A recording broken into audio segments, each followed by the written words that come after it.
Hi there, very good morning. My name is Mithilesh Singh. In continuous to our AWS Transit Gateway session, this is the part 2. And in today's session as well, I'm not going to discuss about the Transit Gateway first. I just want you to understand the complexity of network without Transit Gateway. So Transit Gateway, what it is, I'll give you the basic information. It allow all your VPC to interconnect each other with the help of Transit Gateway and communicate to each other. Transit Gateway work as a hub and spoke model. I'll discuss about it in detail in our next session, but before this, we have to understand the complexity without Transit Gateway. So, before Transit Gateway, AWS has introduced VPC peering. VPC peering is basically a network terminology which help you to establish a connection or interconnect one VPC with other VPC. But VPC peering create point to point connection. It means take an example. If you have a VPC A with the CIDR block 10.0.0.0/16 and you have deployed some virtual machine over here 10.0.0.20 and 10.0.16.10 and you have other VPC maybe into the same account or in a different account and you have deployed some virtual machine over there and you want to establish the connection from 10.0.0.20 to 172.16.0.11/20 into the different VPC or VPC-B.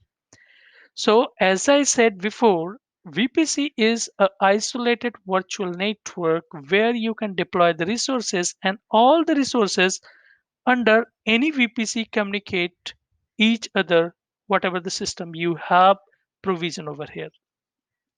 But when you want to communicate from this system to this system or across the VPC, you cannot establish the connection.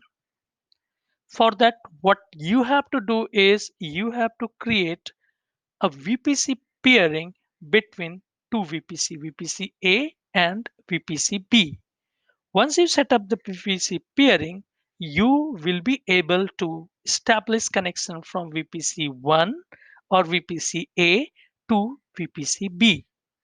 So once you deploy or create the VPC, you have to configure your route as well. So in the routing, you can see first one is the local route, second is internet gateway route, and third one is the peering ID. So once you create a peering or once you peered your VPC, so it create a logical or it create a connection ID between two VPC, right? So it provide a unique identification to your VPC peering. So that VPC peering you can add in your custom route. So what happen whenever this virtual machine wants to communicate with this virtual machine, it come to the route table as always, and in the route table will check where you want to go. It say I want to communicate with 172.16.0.11.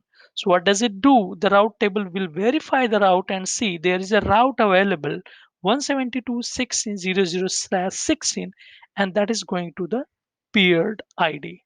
And your traffic from here you will go to your peered network, right? And from there you can communicate to this virtual machine. And the same way, when you want to communicate or this machine will respond to your virtual machine, so it check its own route table and verify whether the requester's subnet is mentioned over here or not. If you have mentioned custom route and mentioned 172.16 of VPC B subnet or CIDR block over here, and you missed to update VPC A CIDR block or didn't create route table in your VPC B, so you can send the traffic from VPC A, but VPC B system sitting in VPC B cannot respond to your virtual machine because while VPC this VM from VPC B respond, it also go through the route table. And in the route table, if you have not defined this route, the request will fail.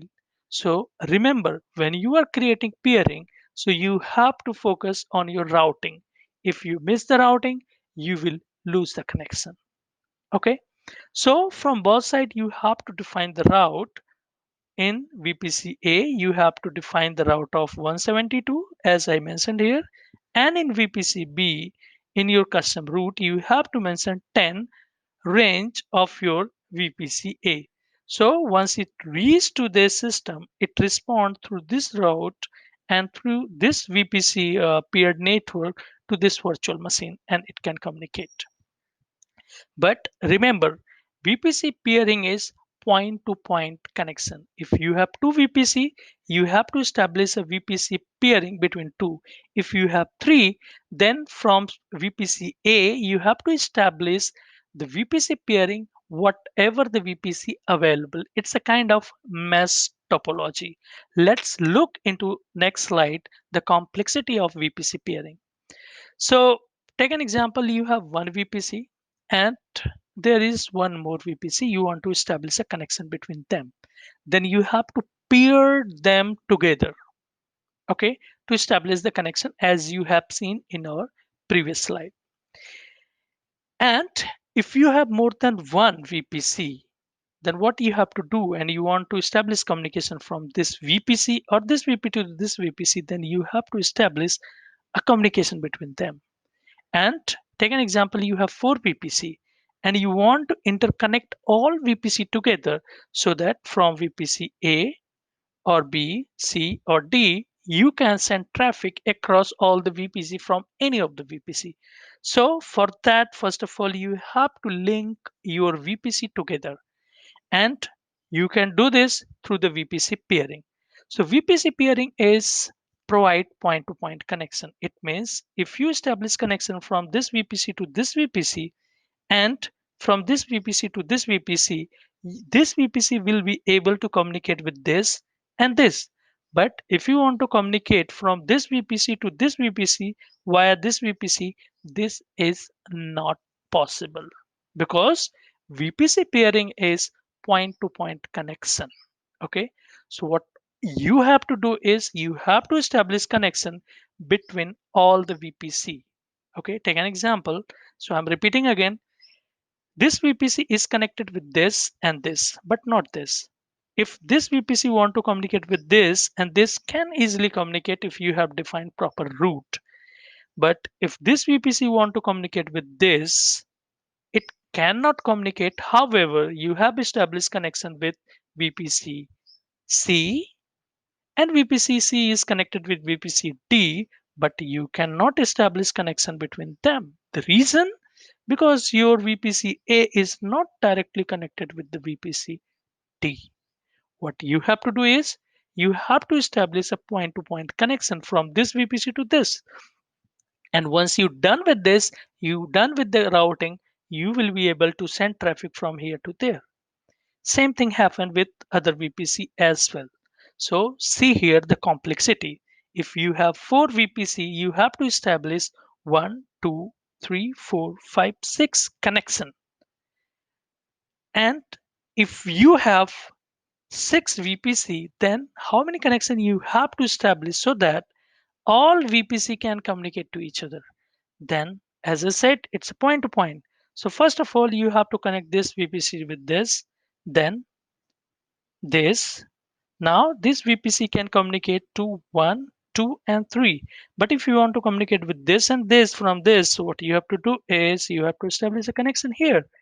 And this VPC will be communicating to all 4 and 5 VPC. But this VPC is not communicating with these 4 because the connection of this VPC is with this particular VPC only. So what you have to do is from here, you have to establish connection with all remaining VPC and then you can communicate. So look here, there are total 6 VPC, but numbers of connection, if you count, so it give you the picture of the complexity. So in 6 VPC, how many connections are there? One, 2, 3, 4, 5, 6, 7, 8. It's around 15 connections. Okay. So it create the complexity. If you have more than 6 VPC, take an example of 50 VPC, so you can assume how the network is designed in your environment. And in case of any issue, it will be not easy for you to understand or troubleshoot the problem quickest way. So it is always advisable to use the transit gateway, and we will understand in next session how to use transit gateway and how to remove this complexity. So guys, if you like this video, please give a thumbs up, subscribe, and share this channel with all of your friends. Thanks for watching.